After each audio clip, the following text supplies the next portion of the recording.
আসসালামু আলাইকুম রহমতুল্লাহ। আলহামদুলিল্লাহ রবিল আলমিন আসসালাতু ওয়াসসালামু আলা রাসূলিল কারীম আম্মা বাদ। সুপ্রিয় দর্শক শ্রোতা, ইউনাইট টিভির পক্ষ থেকে আপনাদেরকে জানাচ্ছি আন্তরিক শুভেচ্ছা ও মুবারকবাদ। আজকের আমরা অত্যন্ত গুরুত্বপূর্ণ একটি আলোচনা করব, সেটি হচ্ছে আমরা যে রমজান আসে, রমজান মাসের ইফতারি কখন করব, কখন করা সুন্নাত।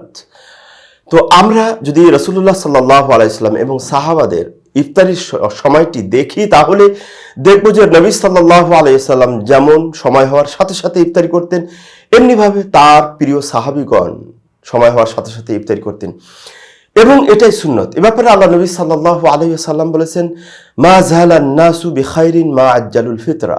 হাদিসটি বুখারী শরীফে এসেছে, মানুষ উম্মাত অতক্ষণ পর্যন্ত কল্যাণের মধ্যে থাকবে যতক্ষণ তারা সময় হওয়ার সাথে সাথে ইফতারি করবে। কিন্তু দুঃখজনক হলেও সত্য, আমাদের অনেক ভাইদেরকে দেখা যায় এই সুন্নতকে অবহেলা করে, এটাকে প্রত্যাখ্যান করে তারা তাদের মন গড়া সময়ে ইফতারি করে, অর্থাৎ তারা এর মধ্যে সন্দেহ ঢুকিয়ে কি করে, তারা বলে যে আরো সতর্কতা সাবধানতা অবলম্বন করে আরো 5 মিনিট পরে ইফতারি করে, আর এটাই হলো বিদাত। আপনি সুন্নাতকে পরিহার করে বিদাত করছেন, অতএব আপনি সাবধান। আপনি সওয়াবের জন্য না সারা দিন রোজা রাখলেন, পরিশেষে আপনার রোজাটা ভাঙছেন, শেষ করছেন বিদাত দিয়ে, অতএব আপনার সওয়াবের পরিবর্তে গুনাহ হয়ে যাবে।